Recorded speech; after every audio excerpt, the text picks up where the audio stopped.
Fala, minha gente, tudo bom? Olha só, quem já se pegou pensando nos tipos de sujeito, né? Quando a gente tem em concurso ou tempo do colégio, voltando lá para trás, ou quem está ainda no colégio, o que é o tipo de sujeito? O que é um sujeito? O que ele faz? De onde ele veio? Para onde ele vai? Do que ele se alimenta?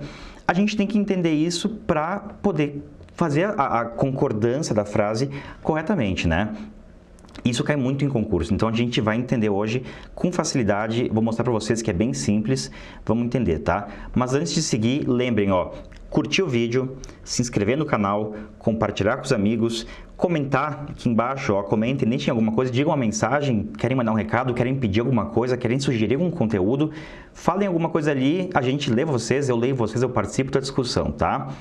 Vamos lá, pessoal, tipos de sujeito, o que a gente tem para hoje?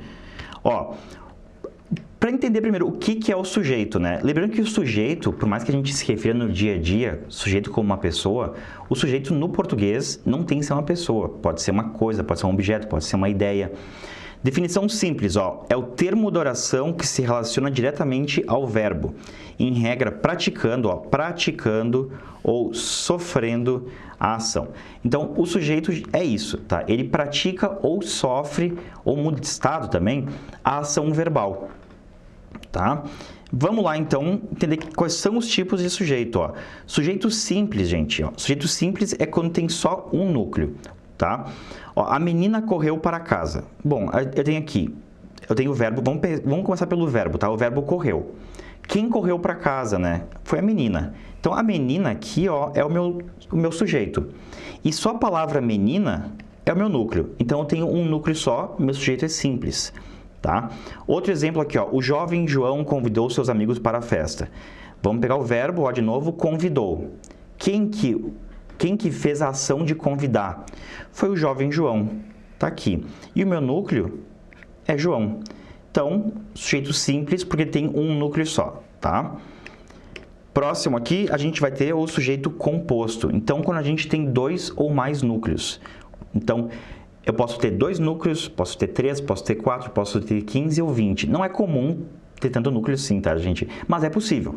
Depende da frase que a pessoa fizer, pode ser possível, tá? Mas é acima de 2 núcleos, a gente tem sujeito composto.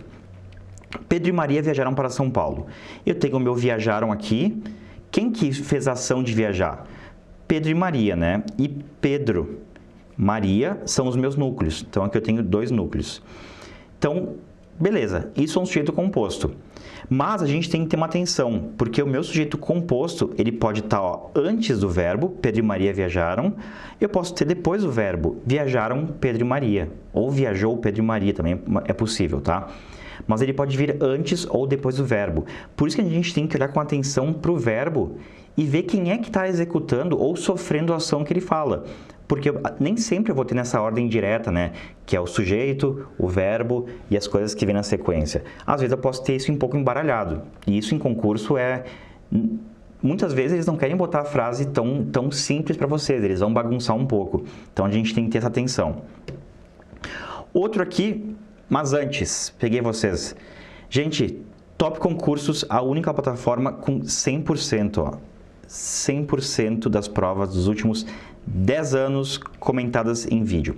Então, tem outros professores, todos especialistas nas suas áreas, auxiliando vocês com todas as questões que estão lá.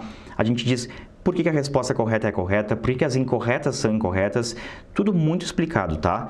Só R$ 29,90 por mês, 7 dias grátis. Então, cliquem no link que está na descrição do vídeo ou no card que aparece aqui em algum lugar em volta de mim. Cliquem para poder ir atrás disso. Vale muito a pena, tá? Agora sim, vamos seguir para a terceira parte dos tipos de sujeito, né? O terceiro tipo, que é o sujeito oculto. Mas também ele pode ter o nome de elíptico ou desinencial, tá? Geralmente no colégio se trata por oculto, mas elíptico, quando a gente fala de elipse, é da figura de linguagem elipse, que tá suprimido, então que ele não aparece. Desinencial, porque é de acordo com a desinência do verbo. Então, a partir da conjugação do verbo, eu consigo saber quem é o meu sujeito, desde que ele seja primeira ou segunda pessoa, singular ou plural. Tá? Primeira ou segunda pessoa, singular ou plural, eu vou ter um sujeito desinencial.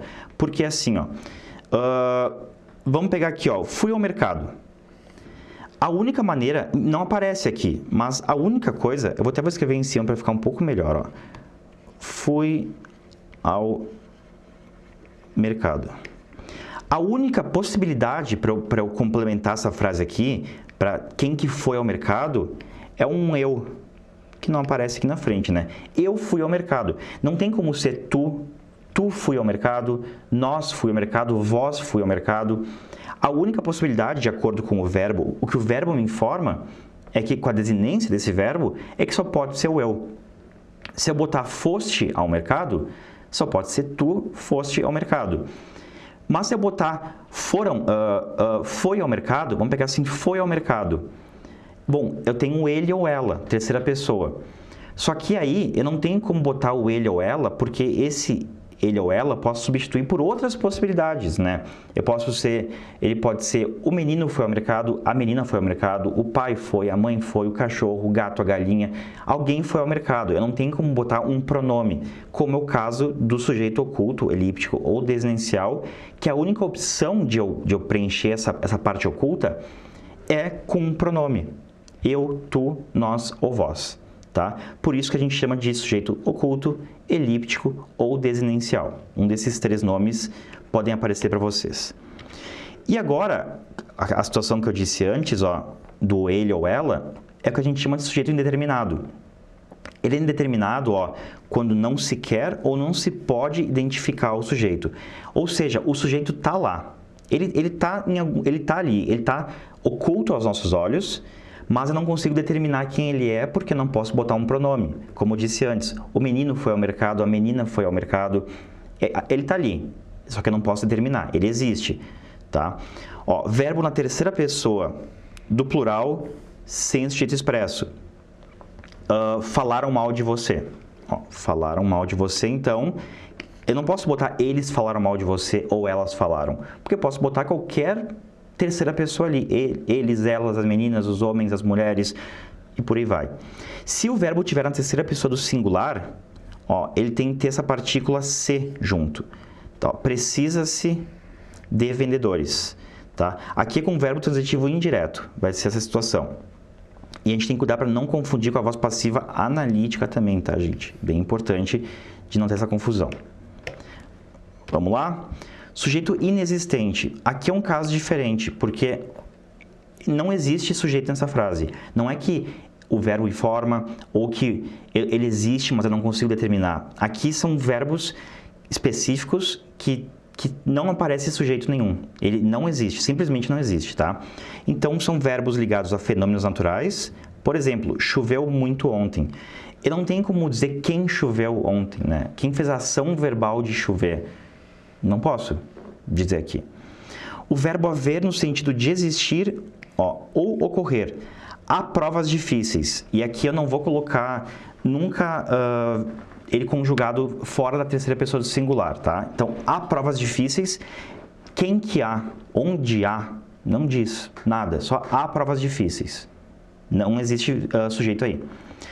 O fazer, indicando tempo ou clima. Esse tempo é tempo decorrido, tá? Faz 5 anos que moro aqui.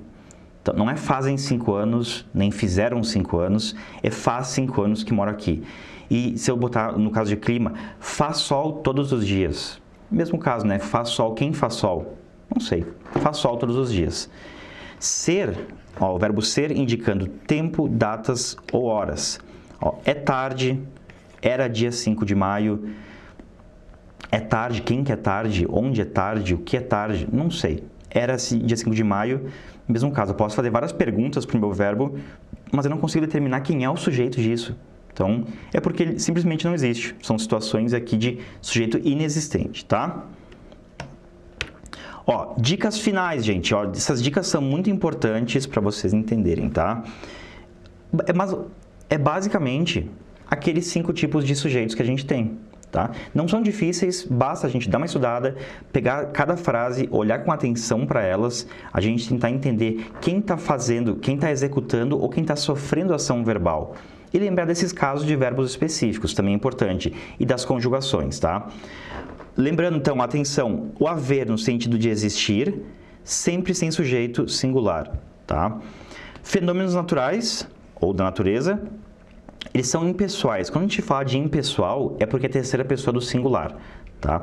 Exceto se usar no sentido figurado, aí é diferente, tá?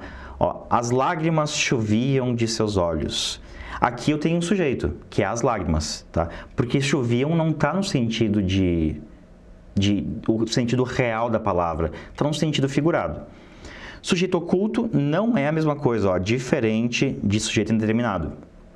E cuidado com orações subordinadas substantivas. Isso aqui é bem importante, tá?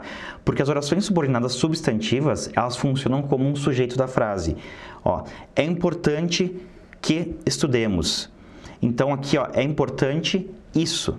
Isso, no caso, é o que estudemos. Esse que estudemos aqui, ele funciona como um sujeito da frase. Então, a gente tem que ter muito cuidado, porque quando a gente tem uma oração subordinada substantiva, e é importante que se estude isso aqui, ela funciona como sujeito, tá? Então, muita atenção, muito cuidado. Mas, para estudar tudo isso, gente, relembrando vocês que é Top Concursos, tá? Todo esse conteúdo, orações subordinadas, os tipos de sujeitos, tá tudo lá, tudo muito explicado, outros conteúdos de outras matérias, tudo que cai numa prova de concurso tá lá explicado por professores especialistas nas suas áreas, todas as provas dos últimos 10 anos comentadas em vídeo, bem mastigado, bem simples, para todo mundo entender e não ficar nenhuma dúvida e poder passar, tá? R$ 29,90 por mês, 7 dias grátis. Relembrando, então, cliquem no card que está aqui em algum lugar ou no link da descrição do vídeo, que é bem simples de chegar até lá, tá? Top Concurso, então, Grupo Primo, andando juntas para vocês. Certo, gente? Até mais!